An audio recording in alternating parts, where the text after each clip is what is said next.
कक्षा 10 के गणित से अक्सर इस तरह के प्रश्न पूछे जाते हैं कि 2 अंकों वाली कितनी संख्या 3 से विभाजित है। और इसी टाइप से और एक टाइप होता है कि 10 और 250 के बीच में 4 के कितने गुणज है। इस टाइप से अंक बदल के या थोड़ा सा कॉन्सेप्ट बदल के प्रश्न पूछे जाते हैं बोर्ड एग्जाम में। वस्तुनिष्ठ में भी और सब्जेक्टिव में भी इस तरह के क्वेश्चन पूछे जाते हैं। इस तरह के क्वेश्चन को हम गणित कक्षा 10 के गणित का एक चैप्टर नंबर 5 है समानांतर श्रेणी।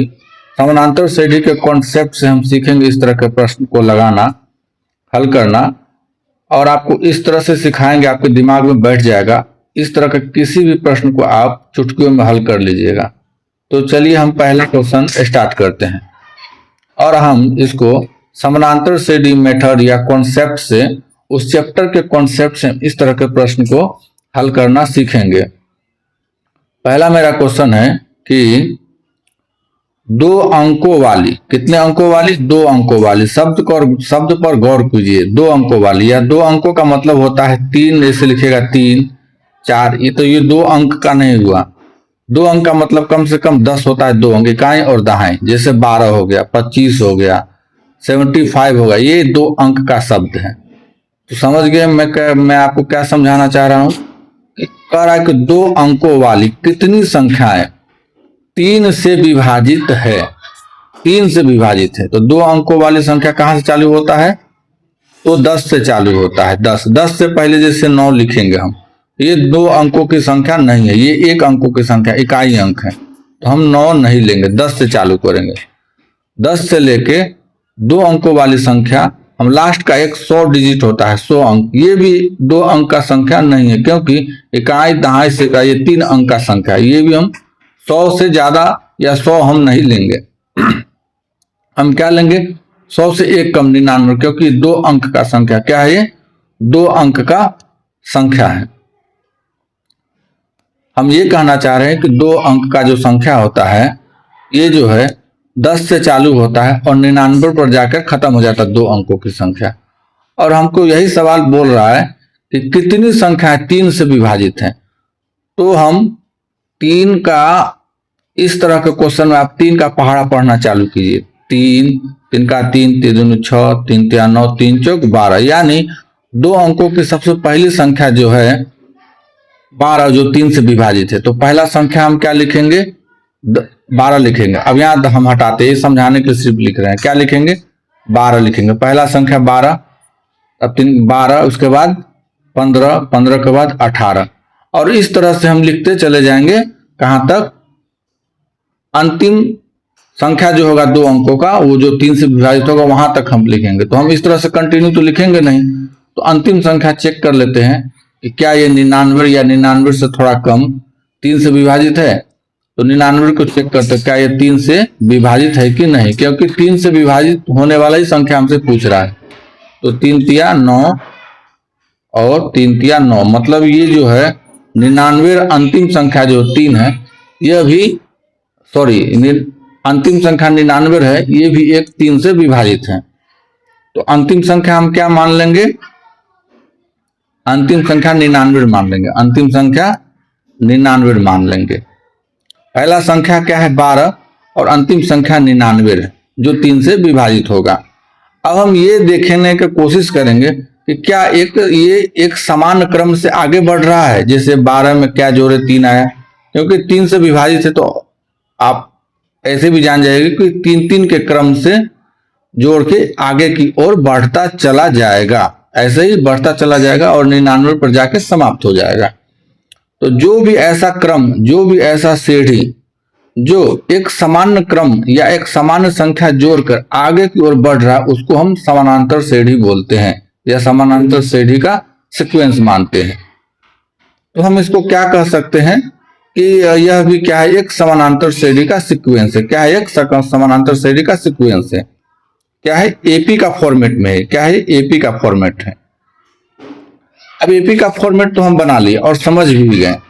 अब हम पूछ रहा है सवाल में कितनी संख्याएं, मतलब इसमें से पूछ रहा है 12 से लेके 99 तक कुल ऐसी कितनी संख्या या कुल ऐसे कितने पद हैं जो 3 से विभाजित है। तो हमसे पूछा जा रहा है कि 12 से लेकर 99 तक कुल कितनी संख्याएं होगा जो 3 से विभाजित होगा, यानी हमसे n पूछा जा रहा है, नंबर ऑफ टर्म पूछा जा रहा है क्वेश्चन में। और हमको ये जो निकालने का n निकालने का फॉर्मूला होता है, हम पहले ही वीडियो में बता चुके हैं कि ये जो एक फॉर्मूला है ये पूरे समानांतर श्रेणी का रीढ़ है। इसी से लगभग 75 से 80% सवाल बन जाता है। 75 से 80% सवाल बन, इस फॉर्मूला पर आप बैठाइएगा इस समानांतर श्रेणी के सारे वैल्यू को और आपका n का मान निकल के आ जाएगा। तो n तो पूछा जा रहा है, अब हमें इस फॉर्मूला के हिसाब से हमको क्या क्या चाहिए। an मतलब nवां पद, nवां पद तो 99 है, तो हम क्या लिखेंगे nवां पद। nवां पद क्या है 99 मतलब अंतिम पद। और क्या चाहिए, a चाहिए, तो a पूरे इस मतलब समानांतर श्रेणी में देख रहे पहला पद को हम a बोलते हैं, यानी पहला पद, तो पहला पद 12 हो गया। अब क्या चाहिए, d चाहिए, d तो लिखेंगे d मतलब होता है इस ये जो क्रम है किस क्रम से या कौन सी संख्या जोड़ के आगे बढ़ रहा है, तो 3 जोड़ के आगे बढ़ रहा है। तो डायरेक्ट आप 3 भी लिख सकते हैं, या जिसको समझ में नहीं आ रहा है तो डी निकालने का फॉर्मूला है a2 माइनस a1, यानी दूसरे पद में से पहले पद को आप घटा दीजिए। तो दूसरा पद है 15 और पहला पद है 12, घटा के हम लिखेंगे तो 3 आ रहा है, हमारा सारवंतर 3 आ रहा है। अब इन सभी वैल्यू को इस सूत्र में पुट करेंगे और हमारा मान निकल के आ जाएगा। चलिए पुट करते हैं। nवां पद क्या है 99 और पहला पद क्या है 12 प्लस n कितना है, तो n तो हमको निकालना है कि कुल पदों की संख्या निकालना है -1, और d कितना है, d तो 3 आ गया। अब हम ये जो हमारे पास ये बन गया है समीकरण, तो इसको हम एक बोर्ड मास के नियम को फॉलो करते हुए इसको हम बनाएंगे और हमारा n निकल के आ जाएगा। बोर्ड मास के नियम को आप फॉलो कीजिए और ये हमारा समीकरण का हल निकल के आ जाएगा। 3 है, n से गुणा करेंगे तो 3n हो जाएगा, माइनस का माइनस, 3 एकम 3, 99 का 99, 12 में से 3 घटाने, क्योंकि माइनस का 3 है तो 12 में से 3 घटाएंगे तो क्या आ जाएगा, 12 में से 3 घटाएंगे तो 9 आ जाएगा, प्लस का 3 है। अब ये क्या है, ये दोनों एक ही जाति का 99 है, इधर 9 है, तो ये 9 को RHS से LHS ले आएंगे तो अपना जाति चेंज करके मतलब अपना साइन चेंज करके आ जाएगा। तो 99 लिखेंगे और बराबर लिखने से पहले इस 9 को ये साइड लिख लेंगे, ये प्लस का 9 है तो इस साइड माइनस का 9 लिखे, अब बराबर लिखेंगे। ये तो कूद के RHS से LHS साइड आ गया, अब बचा क्या, इधर प्लस का 3n बचा है तो 3n लिखिए। अब 99 में से 9 चला जाएगा, 90 बचेगा, बराबर। अब हमको n का मान निकालना है तो हम क्या करेंगे, इस 3 को RHS से LHS ले जाएंगे, इधर 3 गुने n है तो गुना LHS से RHS में जाता है या RHS से LHS में जाएगा तो भाग में कन्वर्ट हो जाता है, तो बता लिखेंगे 3। अब इस साइड n बच गया, 3 से इसको काटेंगे, क्या करेंगे 3 से इसको काटेंगे। चलिए 3 से काट दिए, हमारे पास बचा कितना, इधर जगह कम है हम इधर लिख लेते हैं,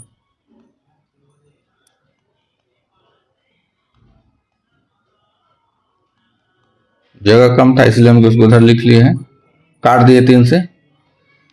काटने के बाद कितना बचा है, 30 बचा है, 30 दिया 90, यानी हम कह दें कि n का मान कितना आ गया, 30 निकल के आ गया। मतलब 2 अंकों वाली 30 ऐसी संख्या है जो 3 से विभाजित है, 30 ऐसी संख्या है जो 3 से विभाजित है। अब हम नेक्स्ट क्वेश्चन देखेंगे, अगला क्वेश्चन बनाएंगे। देखिए हम जो क्वेश्चन आपको बताए हैं इस कदर बैठाए हैं, इस कदर आपको बताए हैं कि आपके दिमाग में सेट हो गया होगा। इसी तरह से हम इस क्वेश्चन को भी बनाने का कोशिश करेंगे, आप पूरा प्रयास करेंगे कि आपको हम बहुत अच्छी तरह से समझा दें। क्वेश्चन कह रहा है कि 10 और 250 के बीच, देखिए ध्यान रखिएगा, के बीच पूछ रहा है, ये 10 और 250 के बीच पूछ रहा है, ना कि 10 और 250 पूछ रहा है। इन दोनों के बीच में जो भी संख्या आएगा उसके बारे में हमको बताना है। तो 10 और यहां लिखते हैं 250, इन दोनों के बीच में आने वाला संख्या ही हमसे पूछ रहा है। लेकिन क्या करें हम 10 और लेकिन 250 हम नहीं लेंगे, क्योंकि इन दोनों के बीच का संख्या पूछ रहा है। लेकिन 10 और 250 नहीं लेंगे, ये गौर करने वाला बात है। आप शब्द पर ध्यान दीजिएगा तो आपको ज्यादा समझ में आएगा। अब 10 के बाद वाला संख्या लेंगे। 4 से पूछ रहा है 10 और 250 के बीच में 4 के कितने गुणज है। कहने का मतलब 4 से कितने विभाजित होने वाला पद है या संख्या है। तो 4 का पहरा पढ़ते 4 का 4, 4 8, 4 3 12, मतलब पहला संख्या क्या आ गया 12 आ गया, जो 4 से विभाजित है। और ये क्रम आगे ऐसे ही बढ़ते चला जाएगा, 12, 16, 20, ये कंटिन्यू बढ़ते चला जाएगा, बढ़ते चला जाएगा। और ये हमको ये सब ये 250 तो लेना नहीं है, क्योंकि इनके बीच पूछ रहा, मतलब इससे एक कम या इससे थोड़ा पहले कौन ऐसी संख्या है जो 4 से कट जाएगा। तो इसके लिए आप क्या कीजिए, 4 को इसको 250 को पकड़िए और इसको 4 से भाग लगाइए। 4 से भाग लगाएंगे तो 4 छक 24, घटा के आ जाएगा 1 और 0 उतरेगा, 4 दूनी के 8, घट के आ जाएगा 2। मतलब कि 4 से अब इसको पूरा पूरी जैसे ही 4 से इसको भाग लगाए हैं तो रिमाइंडर यानी शेषफल जो बच गया है 2 बच गया है। कहने का मतलब है 250 से 2 कम, 250 से 2 कम यानी 248 ऐसी संख्या है जो 4 से कट जाएगा। इस तरह से आप इसको निकालेगा, कोई भी संख्या देगा, बोलेगा कि कोई भी अंक दे सकता है कि ये विभाजित है कि नहीं, इस तरह से आप चेक कीजिएगा। लास्ट में जो भी शेषफल आ जाएगा इसका मतलब इस संख्या से उतना कम करके आप लिख सकते हैं। या अगर शेषफल 0 आ जाए मतलब वो संख्या 4 से विभाजित है। ये तो आप छठा क्लास से पढ़ते आ रहे हो, ये नॉर्मल सी बात है, फिर भी हम आपको एक कॉन्सेप्ट यहाँ पर बता दिए हैं। मतलब 250 से थोड़ा कम 248 ऐसी संख्या है जो 4 से विभाजित है। अब हम थोड़ा इसको आप साफ कर लेते, क्योंकि हम आपको समझा दिए हैं कि 12 से संख्या चालू होगा, क्योंकि 4 का गुणज 12 है, 12, 16, 20 ऐसे करते करते 248 पर जाके रुक जाएगा, क्योंकि 250 से हमसे पहले पूछ रहा है के बीच, मतलब इससे पहले। अब हम इसको थोड़ा सा साफ करते हैं आपको समझाने के लिए, क्योंकि जितना बोर्ड साफ रहेगा उतना ही आपको समझ अच्छा से आएगा। अब साफ कर लिए हैं। अब हमको पूछा इसके बीच कुल कितनी संख्याएं हैं जो 4 से विभाजित हैं। अब हम इसको देखें तो ये एक सीक्वेंस में आगे बढ़ रहा है, 4-4 जोड़ के आगे बढ़ते चला जा रहा है। इसका मतलब जब कोई टर्म एक सीक्वेंस में आगे बढ़ रहा हो तो उसको हम एपी फॉर्मेट में मानते हैं। तो ये क्या है, एक एपी का फॉर्मेट है। क्या है ये, एक एपी का फॉर्मेट है। हम लिखेंगे एपी का ये फॉर्मेट है। और एपी का फॉर्मेट से हमको संख्या निकालना आता है, हम पीछे ही देख चुके हैं इस तरह के सवाल को हम कैसे बनाएंगे। तो इस तरह को सवाल बनाने के लिए हमको क्या चाहिए, एक सूत्र होता है एनवा पद, ए प्लस n-1 इंटू डी। इस फॉर्मूला पर आप ये सभी जो मान है हम बैठाएंगे और हमारा n का मान निकल के आ जाएगा। n का मान निकालने के लिए हमसे n तो पूछ ही रहा है, कितने पद, कितने कितने कितने गुणज माने कितने पद हैं। और nवा पद तो दे दिया है लास्ट का 248 हम निकाले हैं। nवा पद दे दिया है 248 तक, 12 से लेकर 248 तक, यानी पहला पद 12 और लास्ट का पद 248, इस दोनों के बीच कितनी संख्या है जो 4 से विभाजित है। अब हमको डी चाहिए, तो डी निकालने के लिए देखिए इन दोनों के बीच में कितना अंतर आ रहा है, तो 4 आ रहा है। तो ऐसे देख के भी बता सकते हैं। जिसको नहीं आता है ऐसा कीजिए, A2 में से A1 घटा लीजिए, तो 16 में से 12 घटा लीजिएगा तो निकल के आ जाएगा 4 निकल के आ जाएगा। अभी सभी मान इस फॉर्मूला पर पुट करेंगे हम। एनवा पद तो 248 लिखिए, बराबर है तो बराबर ए है, पहला पद 12 है, प्लस एनवा पद यानी एन तो हमको निकालना ही है, डी कितना है 4।